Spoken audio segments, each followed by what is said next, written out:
Today is Tuesday, August 27, 2024. Coming up on Roll Up on Unfiltered, streaming live on the Black Star Network. I told y'all Republicans would do whatever they can to rig the election. Now you have two Republican state officials in Nebraska telling the legislature the law they passed don't matter when it comes to voting rights for formerly incarcerated. Really? Yeah, we're going to talk about that. Why is Axios saying Vice President Kamala Harris is flip-flopping when it comes to securing the border? We're going to break it down for you on the show as well. Plus, Jermaine Dupri and I talk about a controversial video he dropped. A lot of people felt he was actually speaking against Vice President Kamala Harris. He wasn't, but the video will explain exactly what's going on. Also, Republicans don't like local control. Republicans say they like local control only when they are in control. In Tennessee, Republicans in the state are saying to Memphis, oh, y'all pass a gun control measure, a non-binding measure, we're going to withhold $80 million. I told y'all these people don't play fair. And a judge in Florida says no bond for the former cop who killed an airman. We'll tell you about that as well. It's time. Oh, yeah, by the way, Jack Smith has re-indicted Donald Trump for what took place on January 6th. We'll break that down for you as well. It's time to bring the funk. I'm Roland Martin Unfiltered on the Black Star Network. Let's go. He's got whatever the miss, he's on it. Whatever it is, he's got the scoop, the fact, the find. And when it breaks, he's right on time and it's rolling. Best believe he's knowing. Putting it down from sports to news to politics. With entertainment just for kicks, he's rolling. It's on go, roll, roll, y'all. It's Roland Martin, yeah. Rolling with Roland now. He's funky, he's fresh, he's real, the best, you know he's Roland Martin now.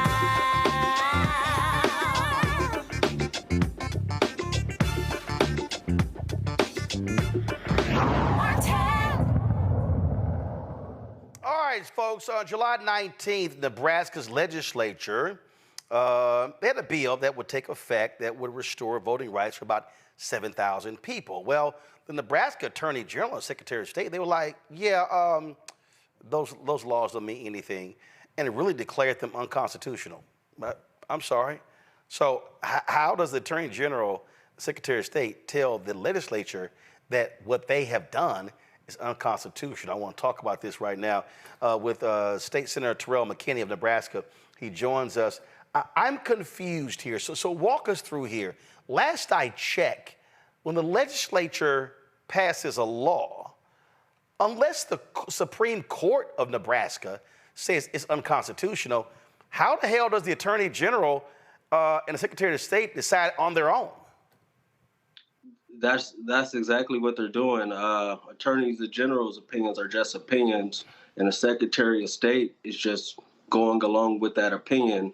But that opinion isn't legally binding. The legislature passed LB 20 during our last regular session to make it a law to restore voting rights for returning citizens in our state. And once it was about to come into effect, the Attorney General filed an opinion stating that it was unconstitutional, and also stating that a law that was passed in 2005 was unconstitutional as well. Right, that's where I'm really confused. How can the Attorney General, just on his own, say 19 years later, oh yeah, that law is unconstitutional? If somebody wanted to challenge it, you would think they would have filed a lawsuit and gone to the courts, but he just decides on his own what's unconstitutional and what isn't? Exactly. A lot of these things didn't come up during the session. None of these claims, and especially none of the claims that the law in 2005 was unconstitutional, I had never heard it before until that opinion came out, and a lot of us were surprised of it. Are Republicans in Nebraska saying what the hell is going on? Yeah, so even some of my colleagues, because Nebraska is unique. We have a unicameral. We don't have a two-body system. And the bill had passed with bipartisan support. So even when my colleagues Looks like your signal froze. Like what is going on? Actually, hold on 1 second. Your signal froze. You said my colleagues, and you froze. Go ahead. Oh, sorry. Yeah, my colleagues, once we had got called back for a special session a few weeks ago, and talking to some of my colleagues, they were having the same concerns we were having, like what is going on here? We passed this law, and then the Attorney General and the Secretary of State just comes in and tries to tell us what to do. What happened to the separation of powers? So what's next? What's next? It's in the courts right now. There's legal challenges happening. It's up in our Supreme Court. We're hoping that the Supreme Court rules in the favor of the voters, rules in favor of the people, and rules that the law is constitutional and that those individuals can have their rights restored and they can vote in the November election. Okay, now I'm confused because normally when the legislature files a suit, the Attorney General's office defends the legislature. So who's suing who? So there was the ACLU in our state filed the suit against them. So it's not the legislature filing the suit. It's the ACLU and some other legal attorneys filed the suit against the Attorney General's office. This is absolutely crazy. I want to bring in my panel, Dr. Mustafa Santiago Ali, former senior advisor for environmental justice at the EPA out of D.C., Dr. Nola Haynes, Georgetown University School of Foreign Service, also out of D.C., Dr. Larry J. Walker, assistant professor, University of Central Florida out of Orlando. First up, Larry, you get to ask the first question of State Senator Terrell McKinney. Yeah, so this is just obviously another example of, Republicans not being inconsistent about what they say they actually believe. I guess my question is, when you look at the individuals who were, this bill passed and, sort of restore, for returning citizens, restore their voting rights, do we have a breakdown in terms of the racial demographics of those individuals? I think it was 7,000 individuals or so. Do we have a racial breakdown of those individuals who maybe have the opportunity to have their voting rights restored and be able to vote? It would more than likely be disproportionately Black people. Our state's prison population is currently disproportionately. It encompasses Black individuals, mainly people from my district and the district of the only other Black senator. There's also Native Americans and Latinos as well, but disproportionately speaking, based on our prison population, I would say Black people. Nola. Thank you so much for talking about this evening. I'm really bothered by this. So my question is the ACLU filing their lawsuit? Is it a voting rights lawsuit? What type of lawsuit is it civil rights? Like what type of lawsuit is it? It's a class action suit. It's 3 individuals they're using for the suit that would have been affected by the law or were affected by what the Attorney General did. Okay, thank you. Mustafa. My question is always why. So what do they get out of this? Does it impact local races, county races, races across the state based upon where you sit and your sets of experiences? Why would they do this in this time? If you're thinking political, so Nebraska is unique. We split our electoral vote. In Omaha, we have what we call the blue dot. We have an individual running for Congress right now who could potentially flip a seat. And if you're thinking political, if we allow for more individuals who have returned home from incarceration to vote, they could potentially help in flipping that seat to a blue seat.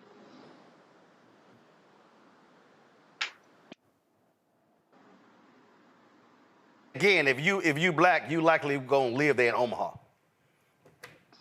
More than likely, or Lincoln. And so to your point, that's exactly what's going on here. This is the. Give me 1 second. I want to show this here. I showed it yesterday. This is the Electoral College map, and there are 2 states there because there you base it upon who wins a congressional district, right? Yes. So that's why, folks, if y'all look at this map right here, you'll see right there, you'll see why Nebraska right there, you see that blue dot. And if we go over here, Maine is the same way. Maine does the exact same thing where they split up the electoral college votes based upon who wins a congressional district. And so what these Republicans are clearly trying to do, they want to impact that as a way to try to win that one, because that one electoral college vote is critical when you look at the map and how it all plays out for Harris versus Trump. Yep. All right. Senator, we appreciate it. Thanks a bunch. Keep us abreast what happens with this case. No problem. Thank you for having me. Folks, again, I hope y'all understand what's going on. I mean, this is the sort of stuff that Republicans do. Same thing is happening in Tennessee. It's just nonsensical what's going on there. Remember, last year we told you the Republicans in Tennessee, actually early this year, they actually outlawed in Tennessee a police review board in Nashville. So the Republicans in the state capitol telling Nashville how they can govern themselves. And also remember, earlier this year, after, of course, Memphis passed a law when it came to police stops in the aftermath of the Tyree Nichols beating. Well, guess what those Republicans did? They were like, yeah, Memphis, y'all can't do that. So they passed a bill in the Tennessee legislature telling Memphis how they can respond. Now what they're doing is the same thing. So in Tennessee, Memphis wants to do a non-binding measure regarding guns. Republicans are like, yeah, no, that's not gonna happen. And if you do that, we're gonna withhold sales tax money from you, almost some $80 million. This is the dastardly stuff these folks do, Mustafa. We saw this when it came to Confederate monuments in Alabama, in Florida, in North Carolina, in South Carolina. This is how these white conservative Republicans want to control majority black cities or Democratic cities. So in Mississippi, Jackson, when it comes to Tennessee, Memphis, Nashville. And so Republicans want to use their power in the state capitol to tell democratically elected people in cities how they should govern. So they are imposing their white conservative values on these largely black or Democratic cities. And, it brings forward that overseer mentality that has often been utilized inside of our communities. This is a power play, and they're trying to make sure that they control the dynamics that happen inside of our communities.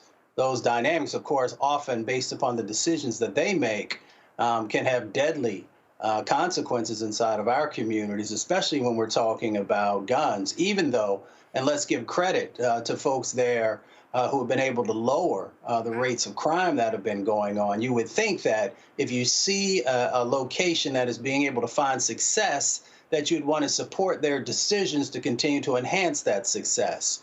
Of course, we understand that when we have guns inside of communities and we have all the other dynamics that go along with that, then it creates these stressors and these pressures that often lead to negative types of things. So they should honor the voices of communities and local legislators who know what's best for their communities. But they don't care about that, Nola. They care about power and they care about control.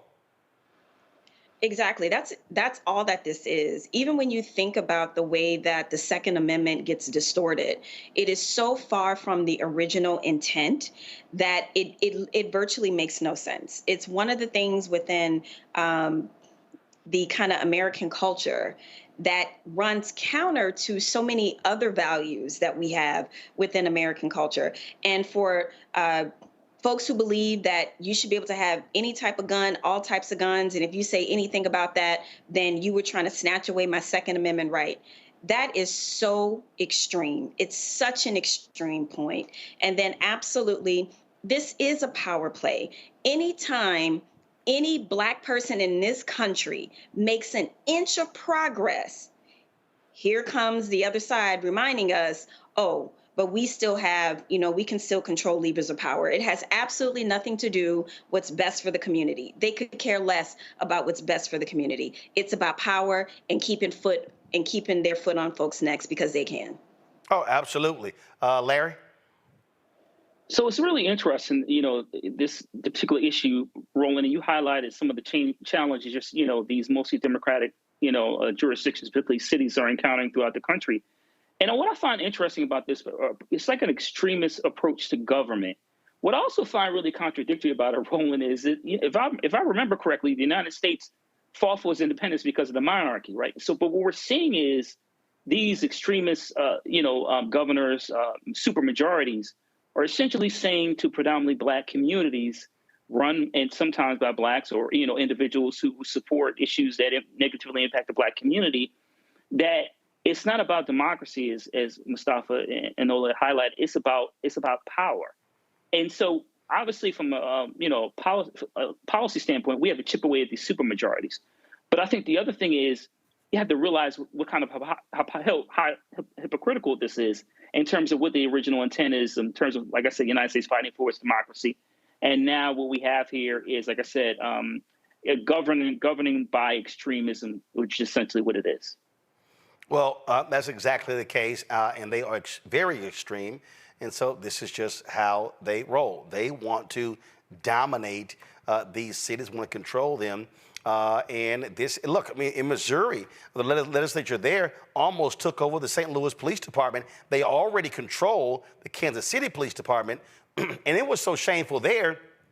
In Missouri, they passed a statewide ballot measure increasing the amount of money that the citizens of Kansas City have to pay to the police department.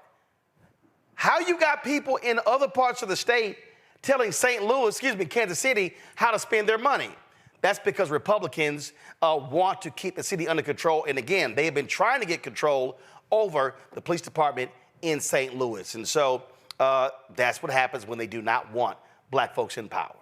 Gonna go to break. We'll be right back. Roland Martin Unfiltered, the Black Star Network. When we come back, why is Axios saying Vice President Kamala Harris is flip-flopping when it comes to the border when she and President Joe Biden supported a compromise bill with Republicans that Donald Trump told Republicans don't vote for because he wanted the issue to campaign on?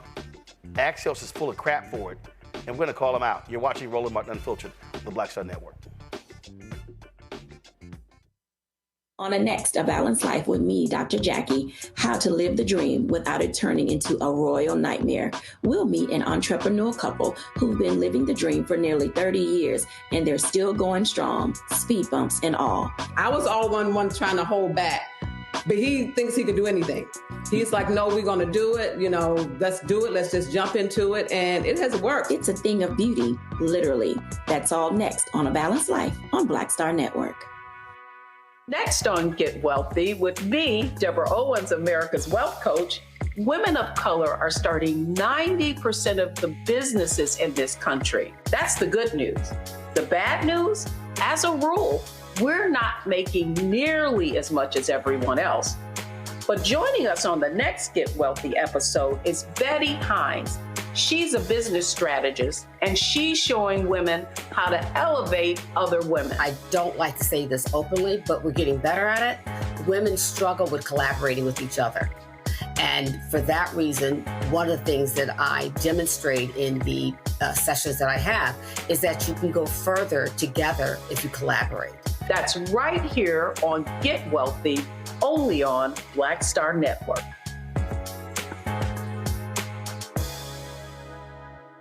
Me, Sherry Shepard, and you know what you're watching, Roland Martin Unfiltered.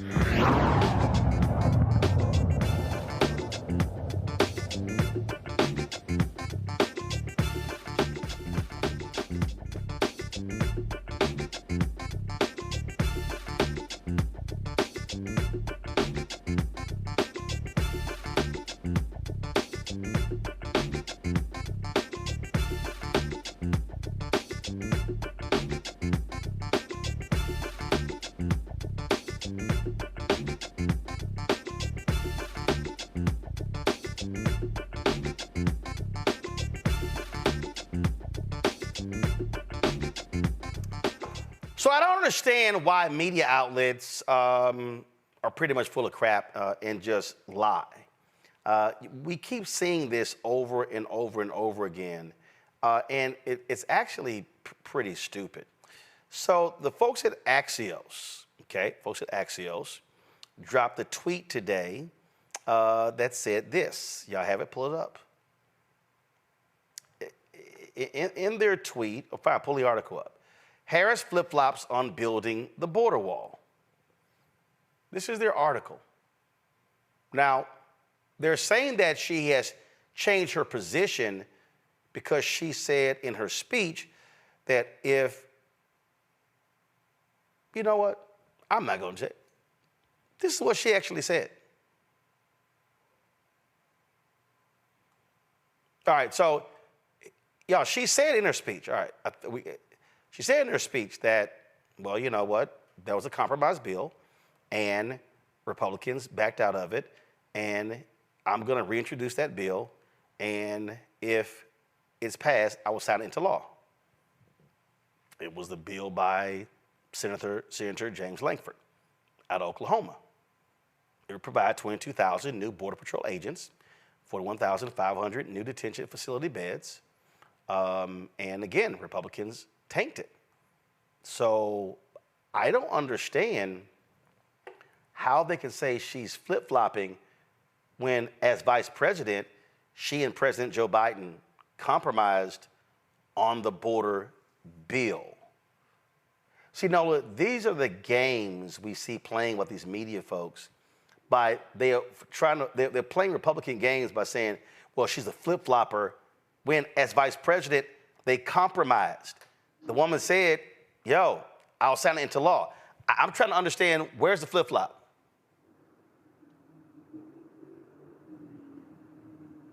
You on mute. My bad. So she's not flip-flopping. You know, VP wears chucks, she doesn't wear sandals. The way I see this two ways. I see this as the media trying to poke her to have sit-down interviews with folks, because that seems to be the latest talking point. That seems to be the latest thing that people are concerned with. I can't tell you how many people have texted me and said, well, you know, it does kind of look a little bad that she hasn't talked to anyone. And I'm like, are you saying that, or did you hear that from somewhere? You know, so that's one part of it. It feels like they're trying to force her hand to have to respond in the way that they want her to respond. And the second point is, this is a national security argument, in that part of what the Republicans are trying to do is say that she's weak on foreign policy and national security. And the border is all about national security. And so it's this combination of trying to force her hand to have a conversation with someone in the media to explain her position, which no one will hear anyway. Their minds are already made up. And then secondly, trying to say that she's weak on national security. So it's a twofer, and neither are true. So again, this is the games they're playing, folks, here. So they're trying to criticize this commercial that her campaign put out on the border wall. So let me just play this for you. Check it out. Kamala Harris has spent decades fighting violent crime. As a border state prosecutor, she took on drug cartels and jailed gang members for smuggling weapons and drugs across the border. As vice president, she backed the toughest border control bill in decades. And as president, she will hire thousands more border agents and crack down on fentanyl and human trafficking. Fixing the border is tough. So is Kamala Harris. I'm Kamala Harris, and I approve this message. I mean, she literally is speaking in support of a bill that she agreed with. And just in case anybody forgot, this is her in her speech. After decades in law enforcement, I know the importance of safety and security, especially at our border. Last year, Joe and I brought together Democrats and conservative Republicans to write the strongest border bill in decades. The Border Patrol endorsed it. But Donald Trump believes a border deal would hurt his campaign. So he ordered his allies in Congress to kill the deal. Well, I refuse to play politics with our security, and here is my pledge to you. As President President, I will bring back the bipartisan border security bill that he killed, and I will sign it into law. I know. So I'm confused, Larry. She was a part of a bill that was negotiated. It was a compromise bill between President Biden, Vice President Harris, and Republicans. They agreed to it. They advanced it. Trump said, kill it. But Axios is like, oh, she's now flip-flopping from her position in 2019. Hello, it's 5 years ago. Roland, this is a political shell game. And, you know, some of these media outlets, whether it's television or print, really need to be ashamed of themselves. As you highlighted, we all know she was a senator and a state attorney general for a border state. And as you talked about, Senator Langford, we already know he said consistently among Romney, among others, former President Trump killed this bill. And another important thing as it relates to this border bill we're discussing, it's not like a lot of Democrats, liberal Democrats, were on board with it. The U.S. Border Association was in support of this bill. And so it really, not only in terms of hiring individuals to secure the border, but overall, it's not what you would consider a bill that, a lot of liberals were jumping up and down about. It's a conservative bill, moderate at best. So it would certainly have been a win for securing the border, and certainly a win for a lot of Republicans. And so when you hear a diehard, red-blooded, conservative like Langford say that former President Trump killed the bill, that tells you everything you need to know. But once again, this is a political shell game. Once she does this interview, we see she's going to do an interview with Dana Bash. When she does that, they'll shift the coconuts around. It'll be something else and something else to say, well, she's not doing this. But the bottom line is they don't hold former President Trump accountable when it comes to issues like this in terms of pressing him why he killed the border bill. So here we are again, once again, a political shell game. And Mustafa, this is literally Senator Langford on Fox News. Watch this. I know you're not trying to zing your colleagues, but it's your colleagues in your party, sir, who torpedoed this, who didn't get the facts right on what you just outlined was in that measure. They killed it. Ironically, not Democrats. Right. It was, and it was painful to be able to watch it. It got stirred up in all the presidential politics, and several of my colleagues started looking for ways. After President Trump said, don't fix anything during the presidential election. It's the single biggest issue during the election. Don't resolve this. We'll resolve it next year. Quite a few of my colleagues backed up, looked for a reason to be able to shoot against it, and then walked away. I get that. That's a decision everybody makes in it. My issue is if we're pursuing everything, we very often end up with nothing. If we're pursuing someone coming later to fix it, later seems to never come. When we have a moment to fix things, we should fix as many things as we can then come back later and fix the rest. That's on Donald Trump, Senator. Again, he's got an office that he's running for. He's got a campaign that he's running. I'm already in office. I've got a responsibility to be able to carry on this. So that's what you're dealing with right there, Mustafa. Well, they often talk there's a crisis on the border. And if that's true, then they should have moved forward expeditiously to actually get that to pass. If Trump actually thought many of the things that he says about the border are true, and I've worked on the border, so I know some of the dynamics that are going on there, then he should have been fully supportive of making sure that got passed and implemented. It was the most conservative border bill, at least that I've seen, probably in the last 30 years. There are others who, of course, are experts in the space. So they had an opportunity to do something. They chose not to. Axios could have waited until after both the vice president and the governor have their first press conference or sit down, and they could have heard what she talked about. And then if they wanted to run the story based upon what they heard, it might have had a bit more legitimacy. Or at least it would have been something to talk about. But again, people are so interested in getting eyes on the things that they're putting out, trying to be the first to get to a position, even if there's not real truth in it. So as the other panelists have shared here today, it's not just a shell game. You're doing a disservice to journalism. You're doing a disservice to people who are trying to make decisions about whom they want to give their vote to. So if you call yourself a credible media organization, then you have to do better. Well, you were making a point about media, and here's the same Senator Langford actually talking about how he was threatened by a conservative commentator. I put $100 on it with Sean Hannity. Listen to this.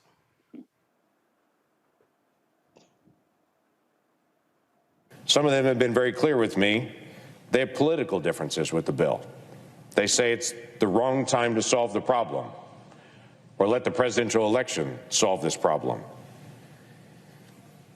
In fact, I had a popular commentator 4 weeks ago that I talked to that told me flat out, before they knew any of the contents of the bill, nothing was out at that point, that told me flat out, if you try to move a bill that solves the border crisis during this presidential year, I will do whatever I can to destroy you, because I do not want you to solve this during the presidential election. By the way, they have been faithful to their promise and have done everything they can to destroy me in the past several weeks. What we're dealing with, they do not want to solve this issue, Larry, at all. It's a game, Roland. I mean, and what bothers me most about this issue and other issues is the American public are not hip to what's going on at the bottom line. And, listen, once again, Langford, he's a red-blooded conservative, right? It's not a moderate.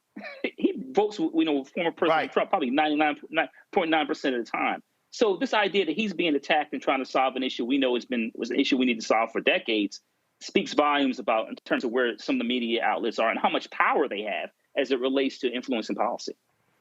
Absolutely. Kamala Harris, Vice President Kamala Harris and Minnesota Governor Tim Walz have announced that they're going to do their first sit-down interview with CNN's Dana Bash, taking place on Thursday.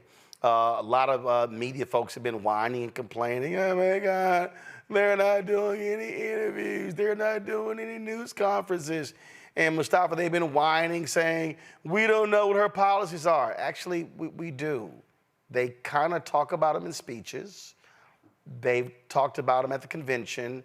So I'm sort of confused by these people who are so clueless that they say, we don't know what her policies are. Are you deaf, dumb, and blind? They're just being disingenuous is what they're doing. I mean, there's no way not to know at least probably 80% of what her policies are. There may be additional things that she will share after she's had the opportunity to think more critically about them, and she's conversation with advisors that she has a part of her committee. But Vice President Harris is a brilliant politician. She is a brilliant strategist, and I'm sure that she will have policies that resonate with the vast majority of Americans. We just continue to see this game, and we'll see it for the next couple of months, where the media continues to take these jabs at her, but they don't have the same level of concern when it comes to former President Trump. So we know that there's disproportionality in the way that they approach things. We know that there is the second set of ways that they put more pressure on her than they do on the other candidate. But I'm looking forward to hear what she has to share. And then folks will be able to make their decisions based upon that, if they want to continue to give consideration to her or to one of the other candidates. Nola? I'm so happy we're talking about this, because I see this as part of the larger conversation around the campaign using content creators at DNC. And I know many of them, they are wonderful. The way that they deliver information to the American population is a way that I definitely can't do it, a way that a lot of people in legacy media cannot do it. And I think some of this is that, even with the Tulsi Gabbards and Nikki Haley's of the world, some of this we are seeing is just hating on VP, period. They're hating on her non-traditional way of actually communicating with everyday regular Americans, right? It's not those of us who are glued to MSNBC all day. That is not necessarily the audience that policies are being communicated to. You know, the way that some of the content creators, the way that they talk about VP's policies are in a very relatable way. Her economic policies, her domestic policies, you know, what she's trying to do in the housing industry to, you know, to equalize it. These are in fact policies, right? Do we know, you know, like Mustafa said, do we know the entirety of her policy portfolios regarding foreign policy and everything else? We don't know everything yet. We are still 70 days out, right? And we literally just got here yesterday. So, you know, all of this definitely will take time to cultivate. And I know for a fact that VP has a lot of smart people around her that are working on these things every single day. But none of this is as it seems. It's all a smokescreen. Number one, it's about not communicating in the traditional sense. Number two, keeping in line with that, using content creators to deliver her policies and her messages, you know, bucking traditional media. And then also, she's pretty fly. Let's just keep that a buck. They're upset about that. All of it. And, you know, that's how I see a lot of these women out here who are hating on her for absolutely no reason. They just bother her. She bothers them when she wakes up and breathes in the morning. So that's just going to be there, unfortunately. But this is some of this is hate. Some of this is jealousy. It are lies. And they are really afraid of this woman. Larry? Yeah, this is, you know, like I said, I mentioned earlier in terms of a shell game. You know, it's gonna, if it's not this, it's gonna be another issue. But, you know, I'm glad she's gonna finally do an interview with Dana Bash, because I'm sick and tired of hearing. And hopefully, Roland, I know you tweeted about this. You're next on the list to ask some questions that impact the Black community. I damn sure hope so. Listen, we calling it out. If our folks are watching right now, you need to come on Black Star Network and talk to Roland, so you can ask some of the questions that people want answers to. So let's get it out there. But just overall, Roland, you know, this fascination with her doing interviews, like she's been VP for 4 years. Prior to that, she was U.S. Senator. It's not like she doesn't sit down for interviews or doesn't discuss important policy issues. Once again, it's just smoke and mirrors. And I agree with Nola. There's a lot of hate and animosity based on some of these content creators getting access. Exactly. Well, first of all, I think it's stupid. All of these people, you know, who were complaining at the convention, they were complaining about the amenities and all this sort of stuff. Man, let me tell you something, okay? We paid for our space. We paid for the internet. If y'all wanted some snacks, bring your own damn snacks in. I did. I brought my own damn water, brought my own damn snacks. I didn't expect anybody to have some seat warmers for us and all this sort of stuff. I just can't stand on these old whiny ass media people, you know, from a lot of these other places who, oh, we got treated so much better at the Republican convention than the Democrat convention. And oh, we didn't like our seats and we were too high up and we couldn't go onto the floor. Oh my gosh, shut the hell up. I mean, just the constant whining is utterly ridiculous. These people actually drive me crazy with all of this crap, as opposed to, you know what, do your jobs. And also, let's be clear, it ain't like you're getting a lot of news at a political convention. Okay? You're not. You're not. It's not happening. So I just got tired of all this sort of stuff, you know, and we're living in a totally different world, Mustafa. The fact of the matter is there are individuals who are on TikTok, who are on Instagram, who have more influence than the rest of these people. Listen, that was a story the other day. I got a kick out of this. You know, a Mediaite did this story, and they were talking about,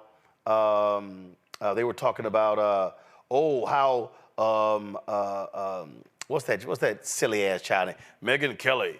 Megyn Kelly did 116 million views on YouTube, and she did more views than NBC and CBS. And then the guys at Midas Touch were like, all right, that's nice, but we did 350 million views last month. And so I hit Mediaite, I said, hell, y'all should say your story should be, Midas Touch does 3 times as many views than Megyn Kelly. If a Midas Touch can do 350 million views in a month, then guess what? That's what you do. All of these other media outlets, they're mad, upset because the game has changed. And look, listen, YouTube sent us. So last week when we were in Chicago, I met with our YouTube representative at the Google office. This is what he told me.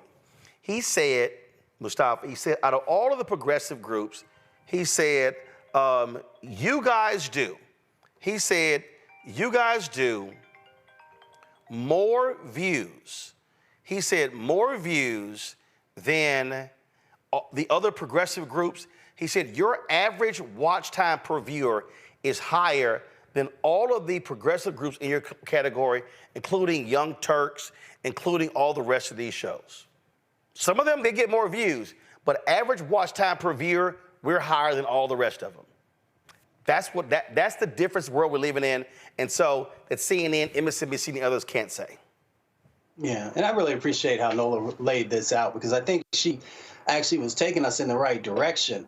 You know, with evolution, either you can adapt or you become extinct. And we find a lot of the reporters and these commentators, they utilize a technique and a way that's from like the 90s. So folks want flavor. And if you can give them flavor and you can give them information that helps them to see themselves represented and helps them to have an understanding of why their vote matters and how it can help to make change, or if they should be calling somebody out, then that's what people are looking for. And they're looking for it in new platforms as well. They want stuff at their fingertips. They want to be able to get information, think about it, and then go deeper in other places. But unfortunately, you know, sort of the traditional mainstream media has not yet caught up with, you know, what folks are asking for. And then they get frustrated. And when they get frustrated, then you see some of the things that we've been talking about today, where they kind of, you know, just do things that you're just like, wow, really? Where were you trained? And who actually were your mentors and guides, and how you engage with folks and how you have honesty and authenticity in the information that you share. So I applaud all these new content creators who are doing it authentically and who are reaching a whole new generation and helping them to think critically about what do they want for the future, who are the leaders that they want for the future, and how they play a role in helping to make that happen. You know, and it's crazy. It's just nuts. And all they do is complain about it, but it's a new day. You have to reach new audiences in a different way, Nola. Absolutely. I mean, evolve or die. It's that simple, right? And it's not, you know, this is the same sort of argument with digital media. Remember when real journalists were up in arms at journalists who would, you know, pump out stories very quickly for online, for people that wanted to get their news quickly online. They evolved there.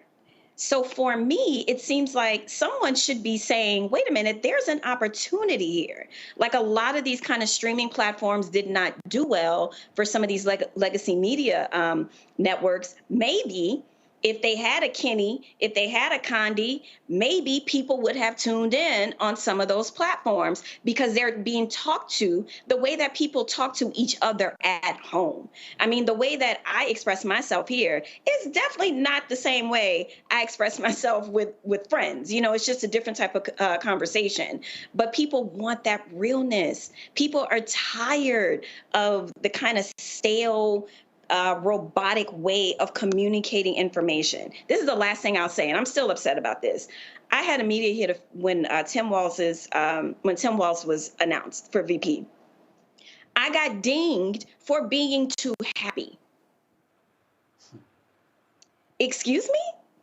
When all I do is talk about death and war and conflict, and the one day I show up having a little bit more energy, have a smile on my face, it's a big to-do in the, you know, in all the conversations with producers and stuff like that. That bothered me to my core. So when I see my friends in Chicago and the content creators doing their thing, and let's keep this a buck, that is a hustle. They hustle for those interviews, right? It's their own creativity. There isn't a team around them helping to put packages together, to help them put shows and ideas together. This is coming from them.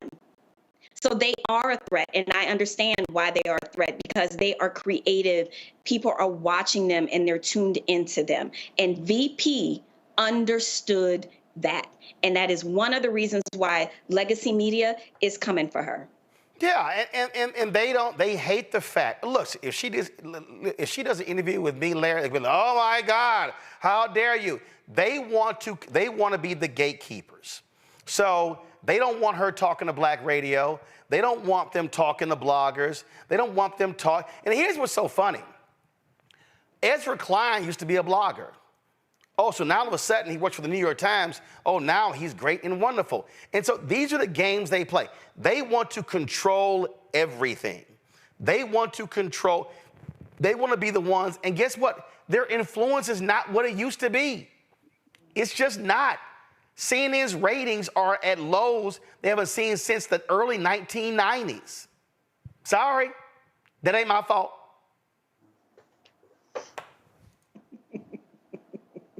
A popular New Orleans saying. Larry, go ahead. Yeah, so Roland, these, you're talking about legacy media, platforms. They're about to become the new Blockbuster. So if they don't get it together, listen, it's one thing about capitalism is it eats its own. So if like I said, Nola said, if you don't adapt, you adapt and die. So what's happening is we're seeing and I think COVID helped accelerate this. We've seen a transformation in how we communicate. And so these platforms, and I know some of them have tried these other smaller projects to try to get people engaged.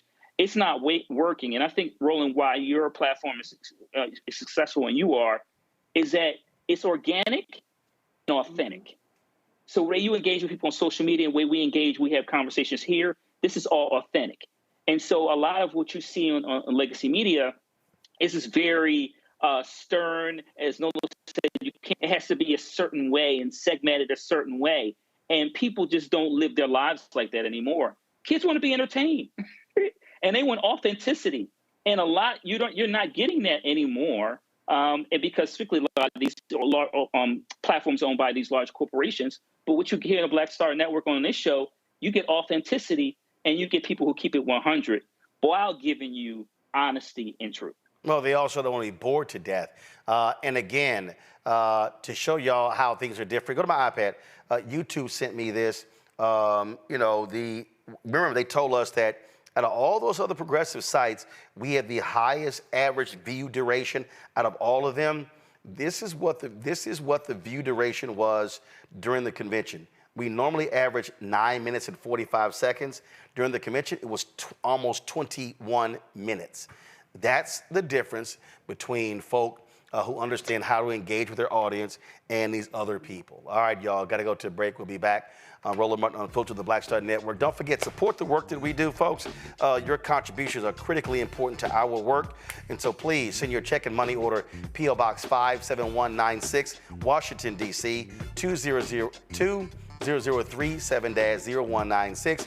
Cash App is $RM Unfiltered. PayPal, R Martin Unfiltered.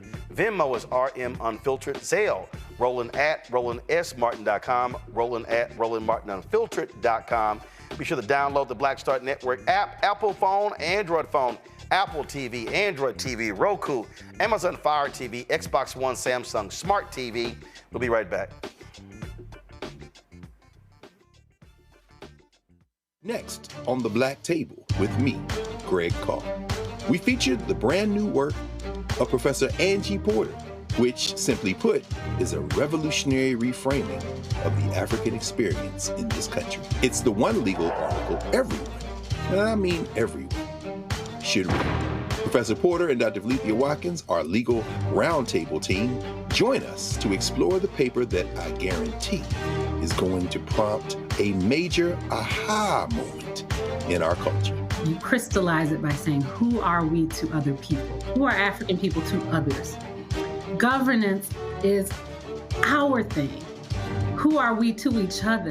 The structures we create for ourselves, how we order the universe as African people. That's next on The Black Table, here on the Black Star Network.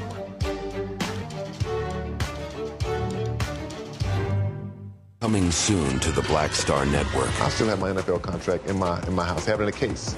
It's 4 of them, my 4-year contract. I got a $600,000 signing bonus. My base salary for that first year was $150,000. Matter of fact, $150,000. $150,000. That's what I made, $150,000. Now think about it. My signing bonus was a forgivable loan, supposedly. When I got traded to the Colts, they made me pay back my signing bonus to them.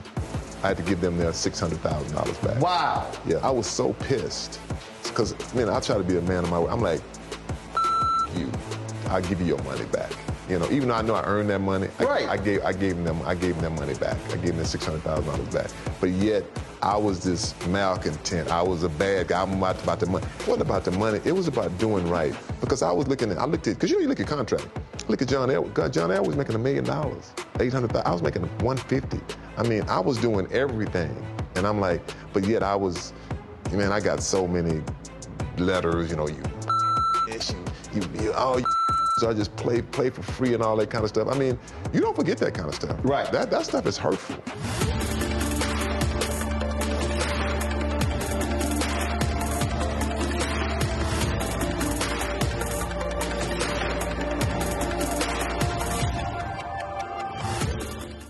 Sherry Shepard with Sammy Roman. I'm Dr. Robin B., pharmacist and fitness coach, and you're watching Roland Martin Unfiltered.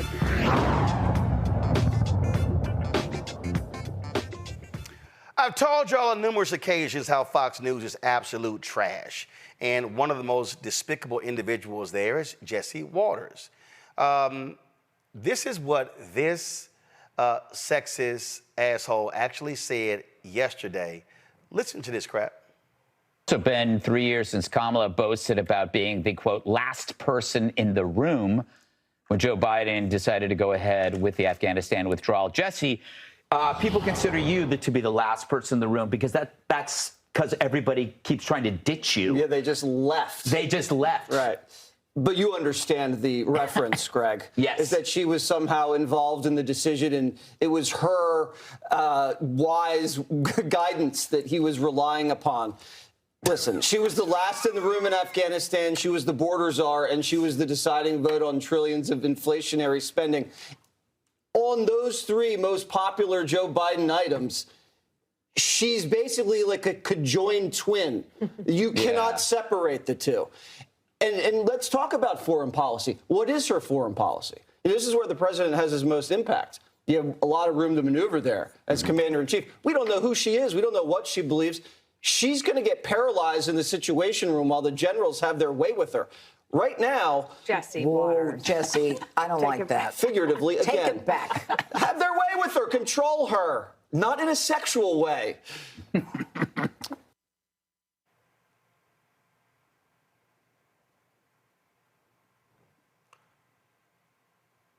So Janine Pirro, Jesse, take it back. Dana says, Harold Ford says nothing. And then at the end there, this little, oh, I didn't mean it in a sexual way, this little smile. Oh, yes, you did. And you know what?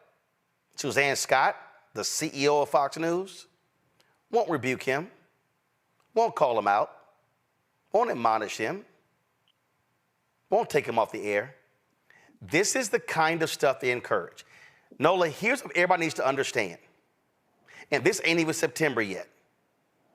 You're going to see far more sexist, misogynistic, and yes, racist attacks on Vice President Kamala Harris the closer we get to the election.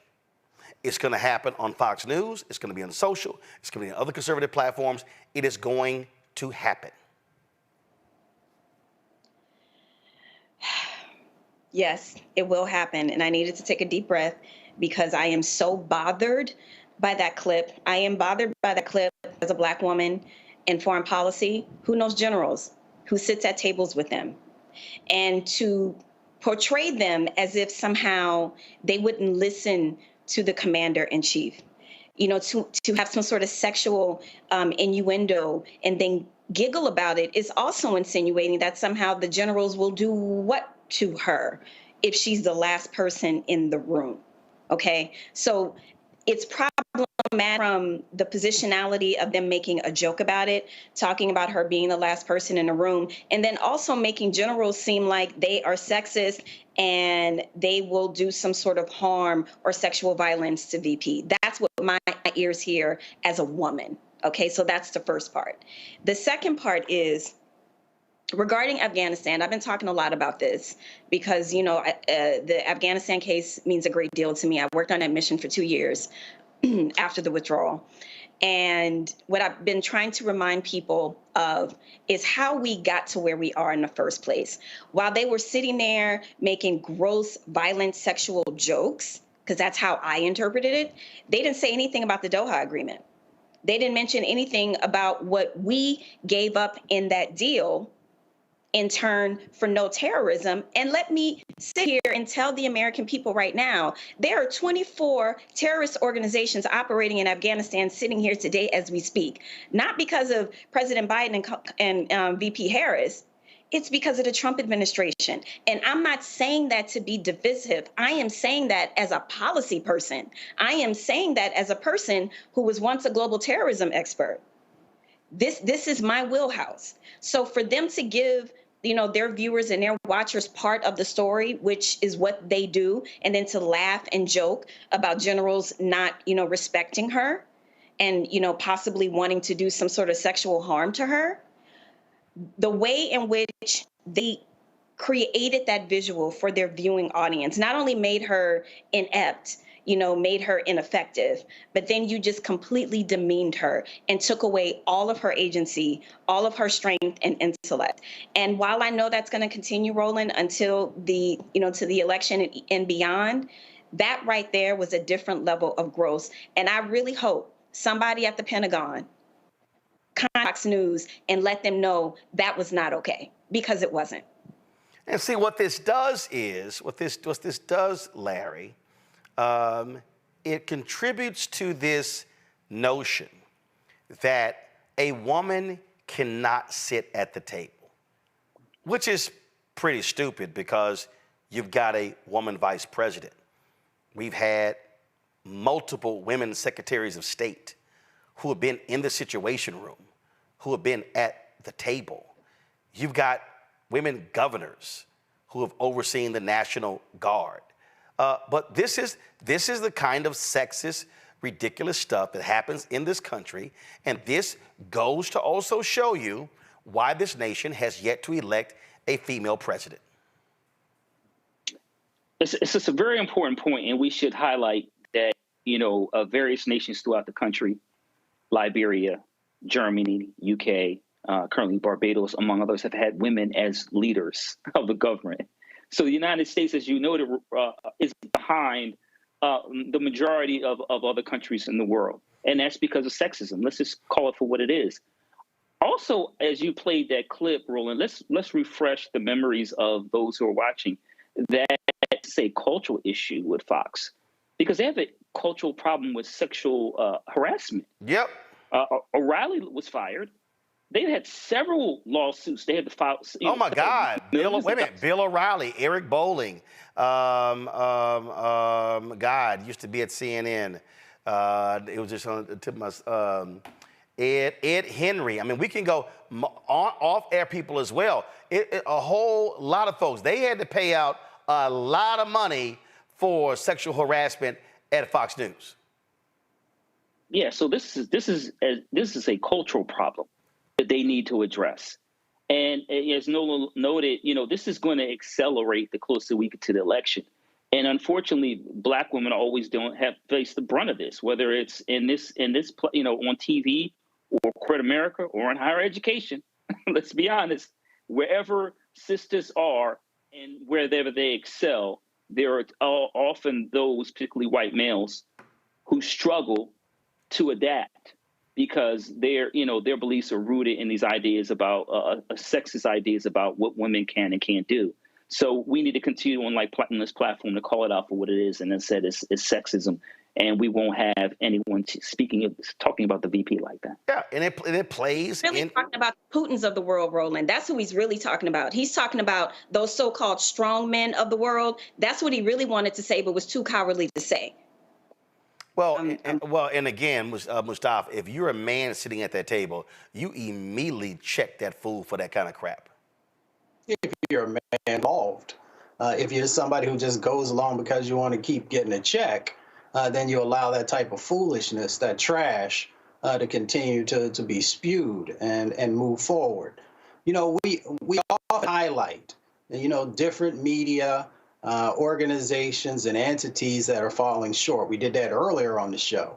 Often people will say, well, that's just Fox News. That's just part of the culture. That's just the way they get down. The question becomes, when do we reclaim our power? Even though probably the vast majority of folks are not regular Fox viewers, you are, in many instances, probably contributing and purchasing from the advertisers who support this type of stuff. Oh, first of all, if you have cable, a significant part of your bill is going to Fox News. Yeah. So we've got to find ways of actually addressing these things, because if we were just going to ask for their humanity and their character to move into the 21st century, it's probably not going to happen. You got to, unfortunately, hit people in the pockets, and it has to come in multiple ways, and it has to come from folks not just saying, well, that's just too bad that they said something like that, to actually getting active and taking a look at who are the advertisers and stop giving them your money. And then, of course, having those conversations also with cable companies, which I know, based upon a number of shows that we've talked about here, a number of times here on the show, that it's not as always easy in dealing with some of the cable companies. But we have to raise our voices to what our sets of expectations are and what we will allow and what we won't.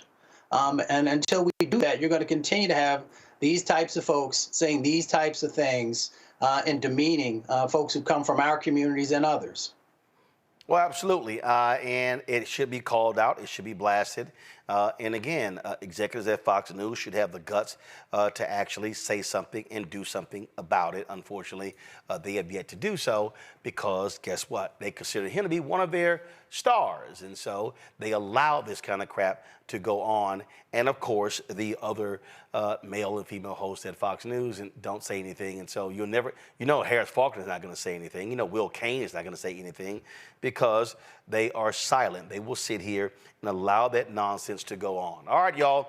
When we come back, I'm going to play for you video. Jermaine Dupri, let's just say, got a lot of people hot with a video that he dropped on social media, on Twitter last week. And I saw it. I tweeted something about it. He called me. And then we actually had a live on Saturday talking about it. So I want to play that for you and talk about it with our panel as we continue our conversation, presidential politics. You're watching Roland Martin Unfiltered on the Black Star Network. And what happens in black culture. We're about covering these things that matter to us, speaking to our issues and concerns. This is a genuine people-powered movement. There's a lot of stuff that we're not getting. You get it, and you spread the word. We wish to plead our own cause. Too long have others spoken for us. We cannot tell our own story if we can't pay for it. This is about covering us. Invest in black-owned media. Your dollars matter. We don't have to keep asking them to cover our stuff. So please support us in what we do, folks. We want to hit 2,000 people, $50 this month, raise $100,000. We're behind 100,000, so we want to hit that. Y'all money makes this possible. Checks and money orders go to P.O. Box 57196, Washington, D.C. 20037-0196. The Cash App is $RM Unfiltered. PayPal is R Martin Unfiltered. Venmo is RM Unfiltered. Zelle is Roland at RolandSMartin.com. Hey, it's John Murray, the executive producer of the new Sherry Shepherd Talk Show. You're watching Roland Martin Unfiltered.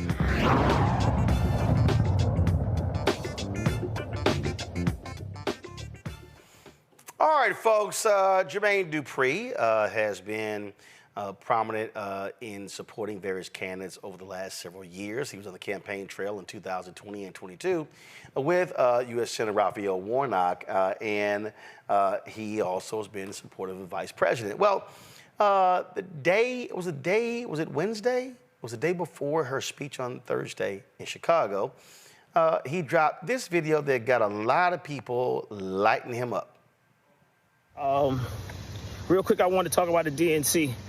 I feel like the DNC has been going amazing, but I also feel like tonight, Kamala Harris has a pretty difficult job, right?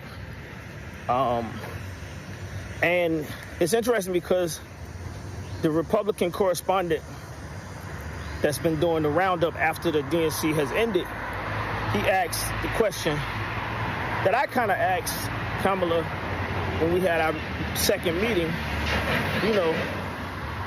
if, the fact that she's in office right now, she's in the White House right now. And the guy, he said,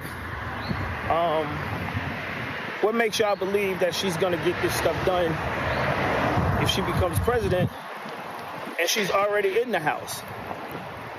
And it's a tricky question because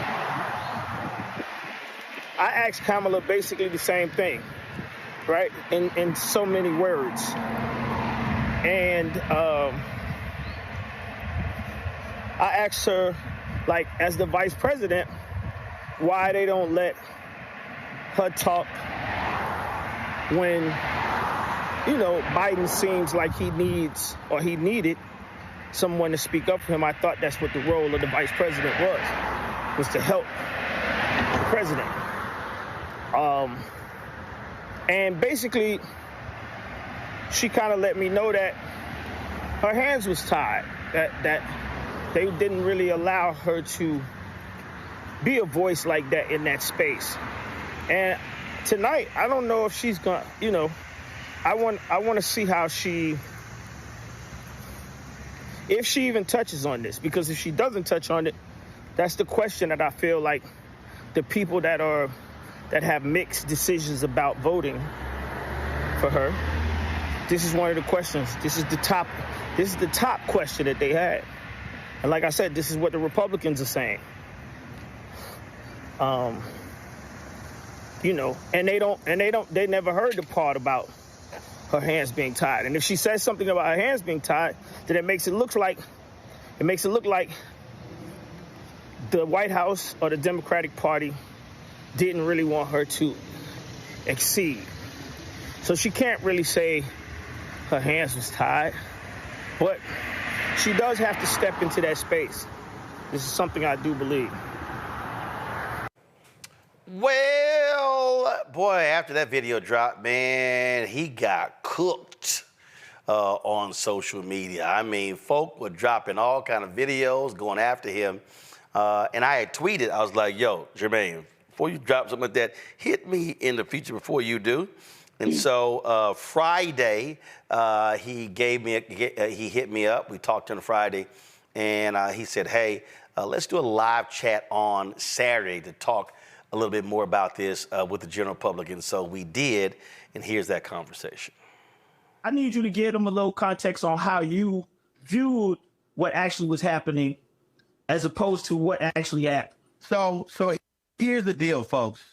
The Republicans, so when Jermaine posted the video, he referenced a Republican commentator on CNN who was saying, well, she was there. Why couldn't she do this while she was president? While she's vice president. And so when he and I talked last night, the Republicans, their strategy is to blame her for everything. So their deal is, well, if any of y'all saying you can't hear, it's on your device, y'all. Trust me, everybody else can hear. So if you can't hear, it's on your device. All right. So just letting y'all know. Okay. So here's the deal. The Republicans, J.D. Trump, J.D. Vance, Republican Party, all of them, their strategy, yes, Scott Jennings, is to say, well, if she's announcing these things, why didn't she get this done? Well, and then when Jermaine talked about in his video what she said to him, that's actually true. The vice president serves at the pleasure of the president. The vice president can have their own views. The reality is the president sets the tone. A lot of people have been saying, well, the vice president, she needs to be doing this and saying this. She can't. She has to toe the line of the president. The vice president is not a separate elected position. There are some states in the union where the lieutenant governor runs separately from the governor, and they can take whatever position they want. In Texas, is that way. But in Maryland, in Illinois, the lieutenant governor runs with the governor.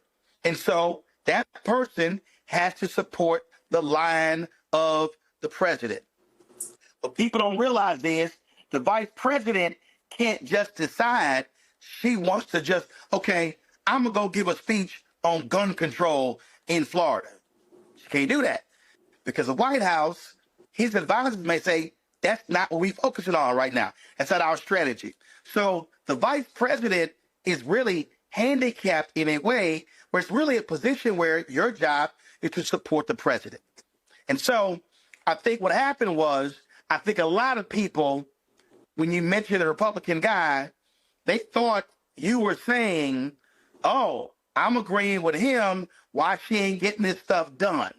So I think that's what happened. Yeah, so, and then, like I said, I explained this to him to Ronald yesterday, and it's crazy, these messages and everything that people saying. You said they was cooking me or you woke up. And they going crazy. But, you know, one of the things I said to you last night that really shook me crazy was that as many people have so much things to say about me, it's crazy that the Dems that are voices, they're not saying this right. When the public and you told me. Right. And that's the part I want everybody to understand. Right. I'm sitting here watching TV, I'm watching CNN. I'm not sitting here saying CNN. I don't do all that. I just watch TV. You know what I'm saying? I'm watching TV. I see people who have an opportunity to say exactly what you said. Right. And they're not correcting these people that's on TV. Right. So when I was on CNN for 6 years, black people would say, man, you talk the way we talk. Man, you say what we say in the barbershop. You say what we say at home. So you're right. When you're sitting opposite of Scott Jennings, you got to jump in his ass. You got to say, you got to push back immediately. Otherwise, he is controlling the narrative and he is setting the narrative. And that's really what you're talking about. What you're talking about is you want folks to, because like when we talk, you were like, got it. Like it wasn't that hard because it's also a part of what their strategy is. And so here's the other piece. Now that she's the nominee, so she now actually has two jobs. So she's the nominee, but she's still a vice president. Biden is still president. This is the part I was saying it was tricky. When I said it's tricky in my video, this is exactly what I was talking about, people. So he's going to explain to y'all the tricky part, right? So Vice President Harris, if she has her own view on Israel-Gaza, it has to be nuanced because she's still the vice president. The president, there's only one president at one time. The president sets policy.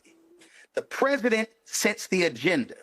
She can't state exactly how she feels or where she will go until she's sworn in. Until she put that right hand and she raises her left. And so she has to do a dance in terms of what she will do. So what she's saying is, if I'm president, I'll do this. If I'm president, I'll do. No, y'all, I'm not trying. Y'all, listen, I'm not trying to help Jermaine save face. I'm telling y'all, I saw the video, and then when we talked, I said, Jermaine, here's what I think happened that caused people, and he was like, yeah, you're right. I said, like a couple of things got just sort of And I said, so I understood it. This ain't no different than when I talked to Stephen A. and he said something, and I think a couple of points sort of got meshed together. So, y'all, we not. That's, by the way, anybody out there that think I don't have to say face. I asked a question. That's all I did. If you're scared to ask questions in America, you ain't gonna never be nowhere close to me in status. Just understand that. So the whole point of this is that so when we're talking about it being tricky, it is tricky because listen, I'm gonna go back. Biden and Obama running as Democrats because of where the country was. They said publicly they were against gay marriage. Truthfully, they actually were for gay marriage. In fact, Obama had signed a pledge when he was a U.S. Senate agreeing with gay marriage. But he knew when he ran for state senator. But he knew when he ran for U.S. senator, he couldn't support gay marriage. So he said, I believe in marriage between a man and a woman. He never believed that. So what happens? He runs for president. He says marriage between a man and a woman. Well, Biden, when he went on Meet the Press, Biden actually came out for gay marriage. Obama didn't approve that. So what happened was that's a perfect example of where the VP got ahead of the president, and the president was forced to actually come out. But guess what? The polling in America had shifted, and a majority of Americans supported same-sex marriage, so it wasn't no big deal. But it's rare, it is very rare that a vice president will take a position as opposite of the president and not get in trouble. And that's what people don't have to understand. And so the nuance for her is a lot of the people who are supporting Palestinians and they want her to support an arms embargo. They want her to call for the ceasefire. Well, here's the deal. Biden is trying to negotiate the ceasefire. Biden ain't called for arms embargo. She can't say yes to the arms embargo because that's opposite the president. He's still the president of the United States, and he has final say so. All right. Well, I mean, like I said, I hope this is quick. By the way, people, this ain't a long conversation. He and I spoke last night. We got a clear understanding. I just want to make sure everybody hears what's happening and understand. I am not a Republican. And look, I was there in Georgia covering Warnock when Jermaine was out there, Portia Williams was out there. We got the video. I covered the rallies. And so out there, and so again, when he said, the vice president told me, hey, it's this, that, and the other. That's what's going on. And so even when y'all heard her speech, she's saying, if I'm president, I'll do these things. But the reality, but the goal of the Republicans, they want to tag her with any failure. So that's why, and look at the talking points. Scott Jennings, Charlie Kirk, J.D. Vance, Trump, the Republican Party, they all say the same things. Well, if you do that, then why don't you do it? Why don't you do it? Why don't you do it for the last 3.5 years? I've heard a bunch of black people say, well, why she ain't done this? Why she ain't done that? Because she can't. She's the vice president. And in fact, here's what's crazy. And people don't even understand this. You've seen, to his credit, President Joe Biden has put her out front more than any president I can remember in American history. Let me say that again. I don't think y'all heard what I said. President Biden, in numerous cases, she'll speak, then he'll speak. That rarely happened with Obama and Biden. It didn't happen with Trump and Pence. It didn't happen with Clinton and Gore, Bush and Cheney, Reagan and H.W. Bush and Dan Quayle. It didn't happen. I mean, you can keep going back. It just doesn't happen a lot. So a lot of people, including black people, have had expectations for Vice President Harris that does not go with the job. Now, some of y'all said, well, they muzzle her. Y'all, I'm trying to tell y'all. Okay, let me just make it real. Jermaine has a company. I got a company. if somebody works for our company, they can't just run out and say, oh, yeah, we going to sign so-and-so to Roland Martin's Black Star Network. We going to sign so-and-so to Jermaine's company.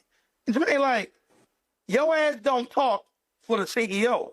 You are an employee of the CEO. Yeah. It's the same thing. And if they get out of line and they mess up the business, they out of line. So folks don't understand that. So they got to stop acting like, she can say whatever. In fact, you have more freedom to speak as a U.S. Senator or a House member than you do as the Vice President. Because you are at the pleasure of the President. Because the President could have dropped. See, people don't understand. Some elite Democrats, Jermaine, went to Biden and said, take her off the ticket. She's a drag on the ticket. Find somebody else. The President can listen to everybody clearly. President Joe Biden could have said, Kamala, I'm replacing you from the ticket. And there was nothing that she could say or do because it's his choice. That's crazy. And I want to, before I get off, I want to talk about, so as I'm sitting there watching TV and the Democratic convention ended, they had 10 people that CNN claimed were, what was the name of these people? Commentate. Oh no, that was a focus group. Yeah, the focus group. It was 7 or 8 undecided. Yeah, undecided people, right? So at the end, the last person was a black man. And the black man said, see, I'm still voting for Trump. And the guy said, why? What made you say this, right? And he said, she spoke well. She sounded intelligent or whatever he tried to say. He said, but she ain't really lay out no policies. And this is the part that I feel like I said, they continue to keep harping on this. And this is the part that you told me about yesterday, is that because I keep hearing people say, but she still hasn't put up policies up on the website, right? This is something that I see they keep talking about. And you told me yesterday she can't write her policies as of yet because she's still under the policies of Joe Biden. That's correct, right? I'm saying that, right? Right. So here's the deal. Real quick, Vicky Dillard, you a lie. I wasn't fired by CNN. Nice try, because you ain't never been hired by CNN. So here's the whole deal here. I mean, I love people that just lie, and they just lie. Is she lying? So here's the whole deal here. When it comes to, again, so first of all, CNN screwed up. That guy, all he had to do was check his Twitter feed. He was a Trump supporter. He wasn't undecided. He got MAGA crap all over his social media feed. So that's a lie. It ain't no different than Fox News interviewing people by saying so-and-so is undecided. And there's a lie. They literally recycle people. So CNN needs to come out and admit that they screwed up by having that guy on. And then he said, well, she not ready. I'm sorry. Let me be clear. She's been a district attorney, state attorney general, a U.S. senator, and vice president for 4 years, but she ain't ready? Donald Trump had never served in public life in his life. Never. But he ready? Oh, wait a minute. J.D. Vance has only been a U.S. senator for 2 years. He was elected in 2022. So he ready? Get the fuck out of here. But see, again, this is a narrative that they're trying to frame to say, not ready, but she's absolutely ready. In fact, I'm about to hurt some of y'all feelings. Vice President Kamala Harris has more political experience right now than Obama did when he was elected. He was a state senator. He was a U.S. senator for 4 years, and then was elected president. So she's been DA, Attorney General, U.S. Senator, Vice President. That's a resume. But again, the Republican strategy is so what you heard, and what you're saying is, why don't y'all other commentators hit back? Why don't y'all Listen, the position that I had when I was on CNN was I'm putting people in rhetorical body bags. I ain't letting nothing slide. We hitting everybody, every single thing. And in fact, somebody sent me this text and they right. Remember, Mike Pence refused to go along with Trump in a certification of the ballots, and Trump was going to let him get killed. Trump was going to let him get attacked. So everybody got to understand what's happening here, the political game. The right wants to frame her as being weak, ineffective, inexperienced. And what you're saying is you want to see folk on the left, progressives, fighting for her and hitting them back and pushing back on their BS. Yeah, because I see somebody just comment, they said my comment of me saying what she told me could have hurt her. And I'm like, no, I'm not. That's a lie. God, every person, listen, people know the vice president is a limited position. I mean, it is. I mean, we all know that. The vice president normally, the joke has for decades has been the vice president does two things: cut ribbons and go to funerals. That's literally the joke of the vice president. In fact, there are a lot of people politically who never wanted to be vice president because they think it's a horrible job. If you're a governor, you're like one of 50. You control the state. I know some people say, you know what? I'd rather be governor than be vice president. So it's a thankless job. You really don't control your staff. You really don't control your policies. And you are working at the behest of whatever the agenda of the president and his advisors decide. So people don't understand you don't have a lot of room. You can't do your own thing as vice president. Everything that you as vice president is under the auspices of the president. They decide in terms of what you do, where you go. If perfect example, Biden had that fundraiser in Los Angeles, it raised $30 million. I know for a fact, White House said, hey, VP, we need you to go to this conference in New York. She literally, I was in Detroit with her. Bruh, I think it was that trip. She came home, landed, changed bags, and went back to the airport and flew to Europe for a conference. That decision was made that quick. When the Tennessee 3 got expelled, what happened there? It was a Thursday. White House was like, yo, we need to go to Tennessee. Next day, she in Tennessee. So you don't really control your movements or where you go. You do it in consultation, but really, the president's staff decides what the VP does. All right, well, look, I'm in Vegas. I'm going to go party. You know what I mean? It's the middle of the day. I just finished my speech in New Orleans to a group here, so give it to Dumbo. I wanted you to come on so we could get this out of the way and people, you know what I mean, they could stop, you know what I mean, trolling me and try to drag me. What you said they was whatever you said they was doing up to me on my page. You know what I mean? But I'm saying anybody out there that don't understand this conversation from this conversation that we just had, I feel sorry for you. You just a sad individual because it's very apparent to me by CNN or whoever else that planted that black guy that they're trying to make the world believe that black men, such as myself, Roland, any other black man out there, are not with Kamala Harris. And I think that that's what a lot of y'all reacted to me doing. Y'all thought as a black man that that's what I was doing. That's not my stance. That's not my stance. That's not where I'm at. And I'm not part of that. And that's why I brought that guy up because they showed him last deliberately. Right. They showed him last deliberately. And I also want people out there to understand, y'all understand.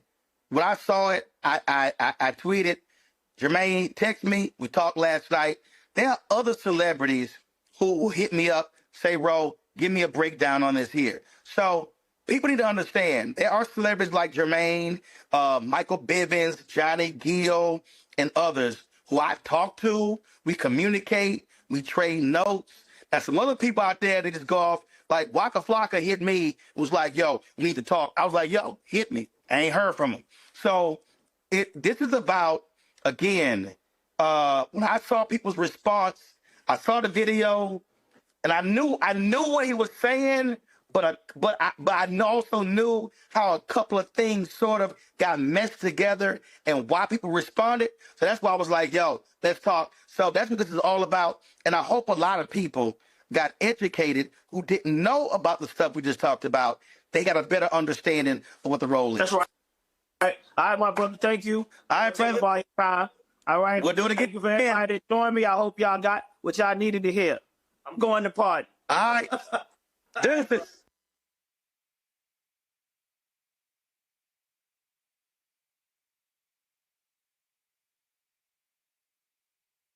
This with our panel, Mustafa, Larry, Nola. I mean, it's been a lot of this. It's been, you got folk around here. I saw somebody sent me a video, Don Lemon running around and some of these brothers saying stupid stuff.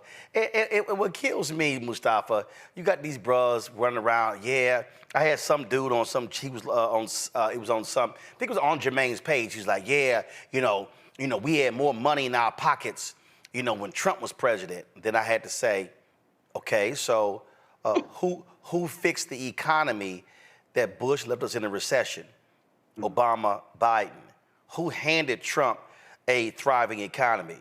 Obama, Biden. What did Trump, Pence leave Biden, Harris? An economy that was in the toilet, unemployment rate 17%.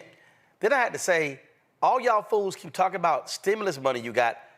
Trump didn't give you that money. It was democratically controlled Congress that actually approved the money. And again, so you got these people who are advancing lies, who are pushing that nonsense, won't do any real research, and they're just throwing stuff out there, and it's just absolutely ridiculous. Yeah, some people just want to be contrarian, but other folks, everybody knows me. I'm an optimist. I like to see the best in people, and I like to think that for some of these folks, it's just that they're not educated. They really don't understand the rules of the game, if I could say it that way. So they continue to just, hear things and share them without actually thinking it through and asking the real critical questions that are so important. Well, I like facts, and facts have shown that when Democrats are the ones that are in office, that the economy continues to thrive. And often, as you just talked about, after they had to fix the mistakes that Republicans had done. That's just the way it is. Look, Bill Clinton said in his speech that since the end of the Cold War, 51 million jobs created in America, 50 million under Democrats, 1 million under Republicans, and people came back and they were like, that's gotta be. He said in the speech, I checked 3 times. When it was over, all these different media outlets said, that can't be true. It's true. So 50 million to 1. So how in the hell is Trump and Republicans better on the economy? Nonsense. Well, some of it is perception also, and because, they've had individuals out there, they've had networks that continue to share this, infuse this misinformation and disinformation because they know they don't have any policy to stand on. When you look at the economy, that they can't stand on that either, so they try and reframe everything. And unfortunately, we live in a society where people don't read. And because they don't read, if they hear something, then they assume that it must be true, and then it just continues, to build. So we've got to change that dynamic. The other part of it is our educational system. At one time in this country, civics was a part, of the curricula in a significant way. And now, people have no idea how their local governments work, their county governments, the state governments, or the federal governments. So therefore, they have these ideas about, as we just went through in this previous session, about what the vice president can and cannot do. So we really need to make sure that we have all the information that's necessary for us to make the best decisions for our community and stop relying on others to share with us their information, because a lot of the times that information is tainted. Sometimes it's unintentional, but more times than not, it is intentional. There's real intentionality in planting false information inside of our communities. Yeah, and the thing here, Nola, I've had to encounter black women and black men, and I've seen folk throw out some absolute BS. When I listen to some of these fools say, you ain't getting nothing for your vote, That's a lie. First of all, if you sit your ass on your couch at home and you don't vote, you absolutely ain't get nothing for your vote. But the reality is, when we talk about what do you get for a vote, that also means that after the election, you must stay engaged and then begin to demand change. That's what folks don't seem to understand. Ooh, that is definitely one part of it. And I think it's not so much that, well, no, I think it's very accurate that they don't want to understand it because the information is out there. And I think this points to a larger problem. So on the Republican side, you don't have a coalition that's going to hold them accountable for anything. It really is a cult mentality. It really is whatever the dictator, whatever the king says, then that must be true. And then you have a lot of sycophants to go out there and be surrogates and to forcefully push these narratives through. And, you know, part of the conversation you were having with Jermaine, which I thought was very kind of you and very diplomatic, the first part of that video, he was parroting, he may not want to admit it or not, but he was parroting a Republican talking point. And why was he doing that? Because they are very forceful in the way that they say things, in a way that you're like, oh, that's a very good point, and completely distract you from reality, right? So we've had this conversation many times about how Republicans, their forceful and aggressive way of messaging has a way of penetrating through all the noise. And I'll just say one last time, this is something where the content creators, where they cut through that noise. They absolutely do. You do it, Roland. Reese does it. Clay Kane, Karen, there are some folks out there who are doing it, but the aggressiveness is what the people are asking for. When a Democratic surrogate says, no, this is actually the truth, they don't want that person saying that to be sitting there all prim and proper and should I say demure. They want somebody, like you said, that's going to dig in that behind. They're going to keep that foot on your neck and not relent. That is what the people want. So in terms of people not wanting to understand, you're absolutely right. But the moment they are entertained, you best believe they are going to sit up and listen. So if that's the game we have to play, guess what? Checkmate. Larry, I've had more people, I've gone at it with more people on social media, and you'll sit here and you're knocked down their lies, and they try to throw out more BS. And listen, this is real simple. If you want to vote for Donald Trump, knock yourself out. But the reality is this here. He is a sexual assaulter. He is a liar. He is a narcissist. He is an insurrectionist. He is someone who's kept stolen documents that were classified. He is somebody that inflated the property of the assets of his property. He is somebody who led a fake university. He is somebody who led a fraudulent foundation. All those things are true.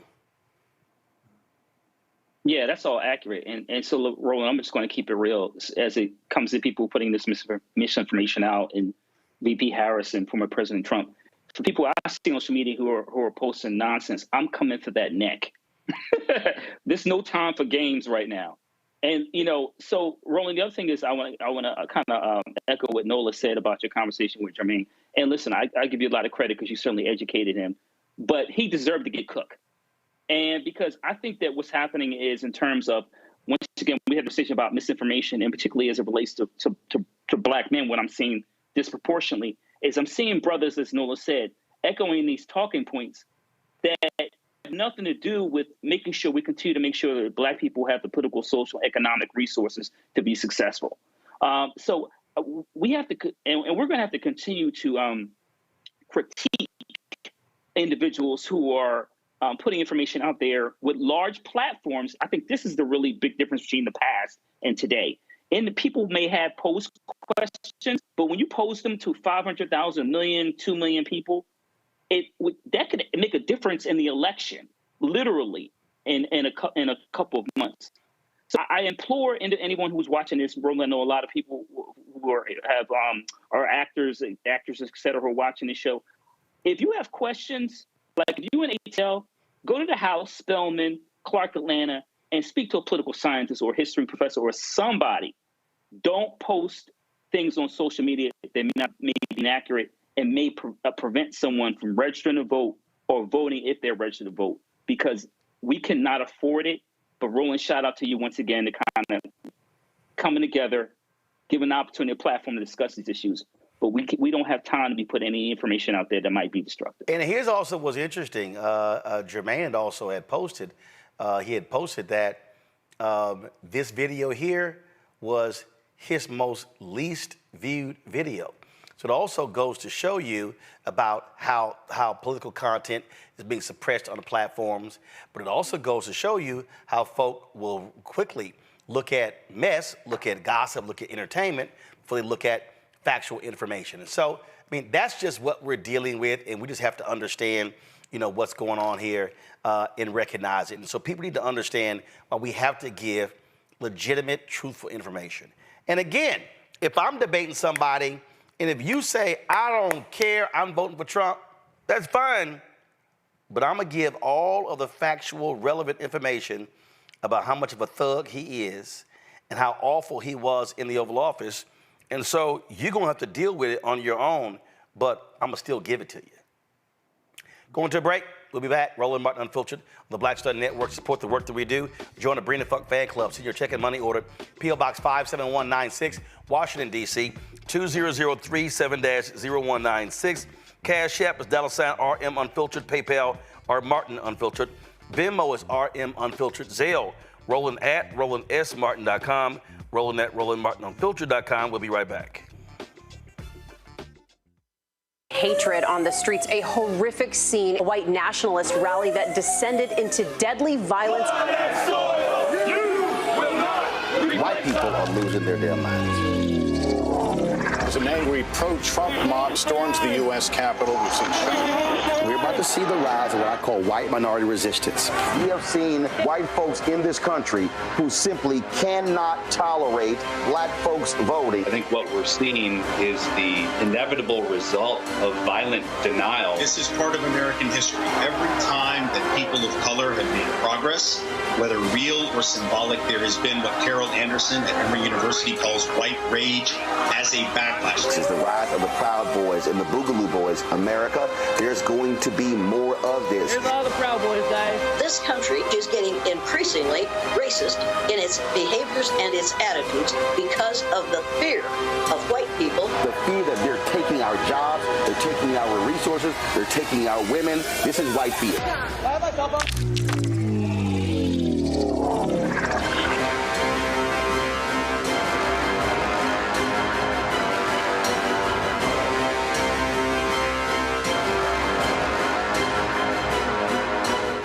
I am Tommy Davidson. I play Oscar on Proud Family, Louder and Prouder. Right now, I'm rolling with Roland Martin, unfiltered, uncut, unplugged, and undamn believable. You hear me?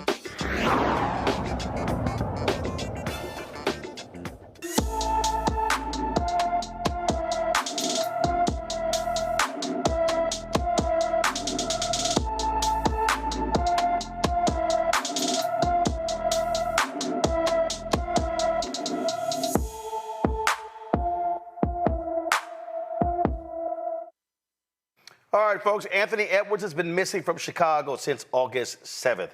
The 13-year-old is 5 feet 5 inches tall, weighs 115 pounds, with black hair and brown eyes. Anyone with information about Anthony Edwards should call the Chicago Police Department at 312-745-5020, 312-745-5020. The nation's oldest civil rights organization, Latino civil rights organization, LULAC, is demanding a Department of Justice investigation into raids in Texas targeting Latinos. That's right. Texas Attorney General Ken Paxton led this particular raid alleging voter fraud. LULAC is requesting the DOJ investigate Paxton's office for violations of the Voting Rights Act. The organization is accusing Paxton's office of carrying out illegal searches based on voter fraud. The Justice Department confirmed receipt of the letter from LULAC and the ACLU, but declined to comment further. Last week, Paxton's office announced that it was launching undercover operations and an investigation into reports alleging some organizations in Texas are unlawfully registering non-citizens to vote in violation of state and federal laws. Here's what's crazy here, Larry. This was based upon a false report, a lying report on Fox News by Maria Bartiromo. That's what started this whole deal. It was based upon a lie. And so what you have here, especially with data now showing Vice President Kamala Harris bringing Trump's lead in Texas down, significant Latino support for her as well. This is absolute the targeting of Latino voters, trying to scare them. So I want to say the first point I want to make is I hope people realize this doesn't happen in healthy democracies. That's the first point. And so secondly, Roland, this is all about the win in November. That's all it comes down to. Thirdly, Roland, you know this is a Texan. Paxton shouldn't even be in office right now. He should have been impeached. He should be, and really he needs to be in jail for all the laws he's broken. So when you give someone like this a pass, you empower them to continue to break the law. So breaking in some 70-year-olds, not having the police kick in the door. She's actually 87.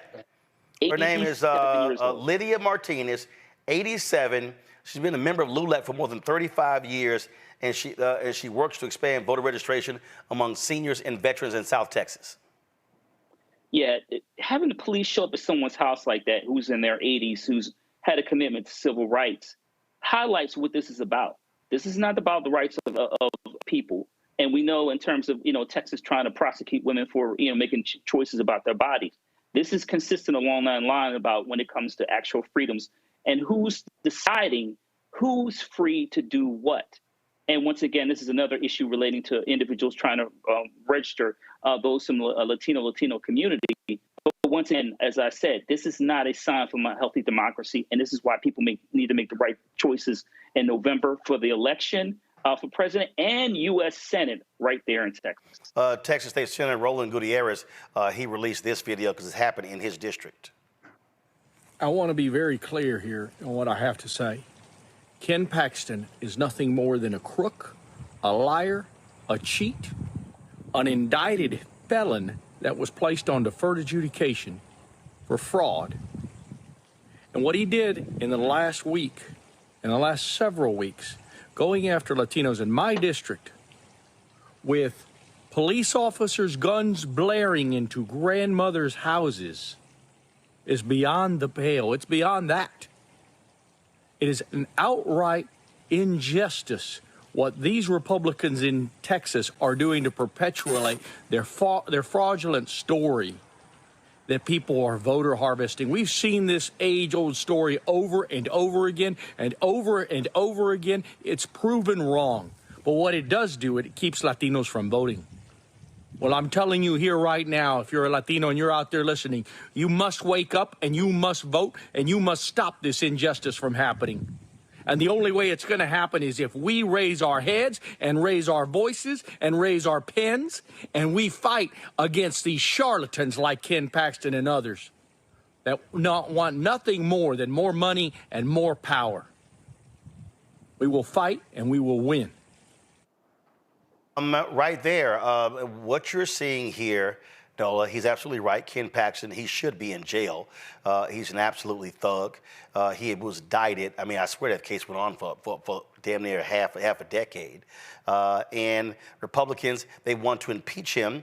But folks got bought off, like Lieutenant Governor Dan Patrick, who got a $3 million donation from Paxton's biggest donor as well. And he was like, oh, no, that didn't impact my view on this. You're right.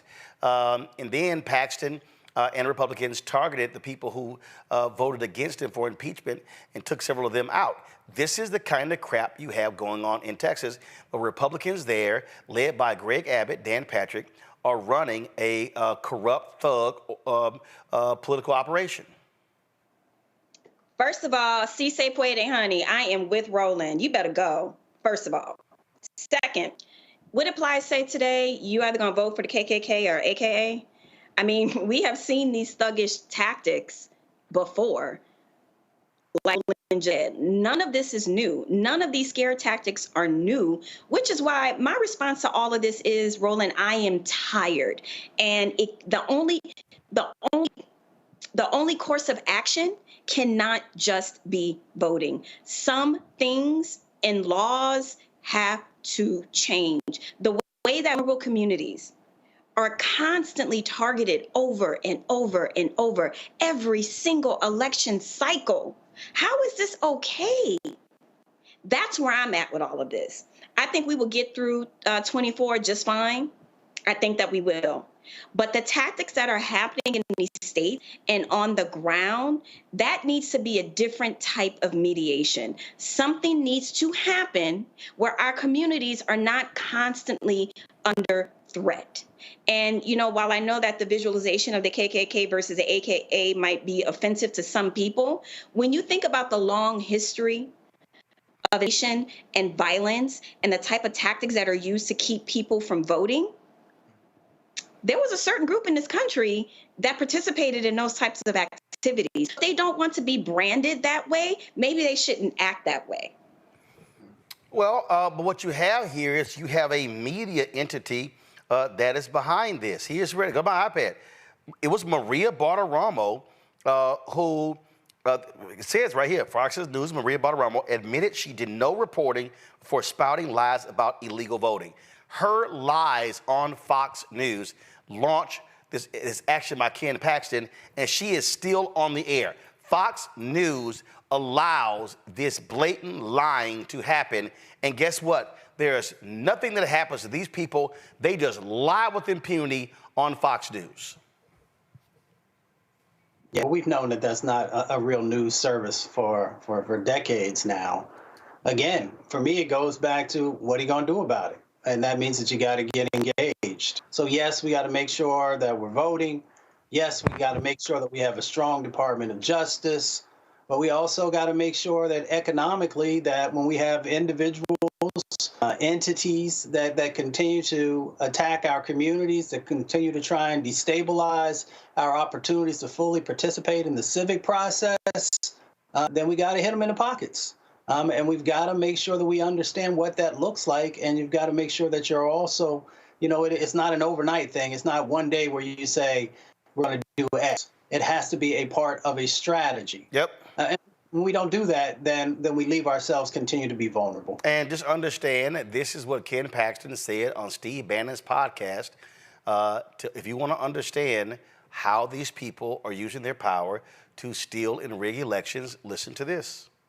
It's certainly critical to my state, and that's why we fought off these 12 lawsuits. We had them in Houston, we had them in San Antonio, we had them in Austin, we had them in the counties where you'd have the most liberal judges. And it was a concerted effort nationally with lots of money going into it. And just knowing that we had 12 lawsuits that we had to win. And if we had lost one of them, like we lost Harris County, Trump won by 620,000 votes in Texas. Harris County mail-in ballots that they wanted to send out were 2.5 million. Those were all illegal, and we were able to stop every one of them. Had we not done that, we would have been in the very same situation. We would have been on election night. I was watching election night, and I knew when I saw what was happening in these other states that would have been Texas. We would have been in the same boat. We would have been one of those battleground states that they were counting votes in Harris County for 3 days, and Donald Trump would have lost the election. Raleigh, North Carolina. So what he is saying right there is real simple. If people are allowed to vote freely and fairly, Republicans lose. So they can't make an argument. Their way to winning is to suppress votes. Texas has put 1 million people on a suspended list. We keep telling people to check your status. Florida, same thing. They need to cheat to win. We're seeing this in Georgia, in Florida. We're seeing this in Arizona. We're seeing it in Texas. They cannot win if people vote freely. This is the game that they always play over and over and over and over and over again. Tomorrow, we're going to start doing something every single day. We're going to be showing you first of all, be giving you the voter registration deadlines in every single state. So you have that information with you. Now, the last day to register in Texas is October 7th. It's October 7th. So we're going to be giving you voter registration deadlines, telling you when early voting starts, all of that important information so you can be fully armed. Let me thank Larry, Nola, and Mustafa for being on today's show. Y'all see me rocking my shirt, Vote Like Your Ancestors Died For It. Again, y'all, we see what they're doing. They do not want as many of us to vote as possible. and black people, we cannot be sitting on the sidelines. We cannot be sitting on the couch. We cannot be offering excuses and making excuses. No, yeah, I'm not going to vote. Because you know what? The other person, they're going to vote. And if you're one of those people and you say, oh, you want police reform, understand Donald Trump has said he is going to give cops 100% immunity. That former cop who shot the Air Force senior airman in Florida, still sitting in jail because the judge like, nah, you're not getting out after he was charged with manslaughter. Again, a cop like that, Trump is like, yeah, you're good. The cop who killed Sonia Massey, yep, you're good. So y'all go ahead and play around if you want to. Play around with civil rights if you want to. Play around with redlining if you want to. But I'm telling y'all, this is real. Project 2025, real. This is no joke. And I don't care what Waka Flocka got to say. I don't care what MIA or any of these other so-called rappers got to say. They don't mean jack. Because you know what? They got money. They ain't going to be impacted. But when you look at bread and butter issues that impact our community, I'm telling you right now, this election, it's for the whole ballgame. And not just president. U.S. Senate races, congressional House races, gubernatorial races, state representatives, state senators, county commissioners, city council, school board, DAs, district judges, municipal judges, everybody's on the ballot. And I'm telling you right now, we cannot play games when it comes to voting. And I'm not saying vote is the be-all to end-all, but it is a part of the process, and you better be engaged. Folks, that is it. I will see y'all tomorrow right here, Roland Martin Unfiltered on the Black Star Network. Tomorrow also, second hour, tomorrow's show, we will be live with the Win with Black Men call. So that's happening tomorrow as well. We got a huge call tomorrow. It'll be our largest since we met about a month ago. And so that's going to be in the second hour of tomorrow's show. So be sure to check that out. If you're a brother, go to winwithblackmen.org to register for tomorrow's call. We really want you to do that. Again, folks, support us in what we do. Your contributions are huge. I cannot tell you. I mean, we fight the battle every single day for advertising money, political money, all of that. Well, I see these ads running on all these other networks. You don't see them here, so we're fighting the battle every single day. So your dollars really play a huge part. We want to be on the road in the battleground states. We want to go to Florida. We want to go to Georgia. We want to go to North Carolina. We want to go to Michigan, go to Pennsylvania. But it requires your support. So please, again, assist us. Send your check and money order to P.O. Box 57196, Washington, D.C., 20037-0196. Cash App is $RM Unfiltered. PayPal, R Martin Unfiltered. Venmo, RM Unfiltered. Zelle, Roland at RolandSMartin.com. Roland at RolandMartinUnfiltered.com. Download the Black Star Network app, Apple phone, Android phone, Apple TV, Android TV, Roku, Amazon Fire TV, Xbox One, Samsung Smart TV. Be sure to get a copy of my book, White Fear, How the Browning of America is Making White Folks Lose Their Minds. Available bookstores nationwide, Ben Bella Books, Amazon, Barnes & Noble, IndieBound, Bookshop, Chapters, Books A Million, Target. Download the audio version on Audible. Folks, I will see you tomorrow. Holla! Folks, Black Star Network is here. Hold no punches! I'm real revolutionary right now. Support this man, Black Media. He makes sure that our stories are told. Thank you for being the voice of Black America, Roland. Stay black. I love y'all. All momentum we have now, we have to keep this going. The video looks phenomenal. See, there's a difference between Black Star Network and black-owned media and something like CNN. You can't be black-owned media and be scared. It's time to be smart. Bring your eyeballs home. You dig?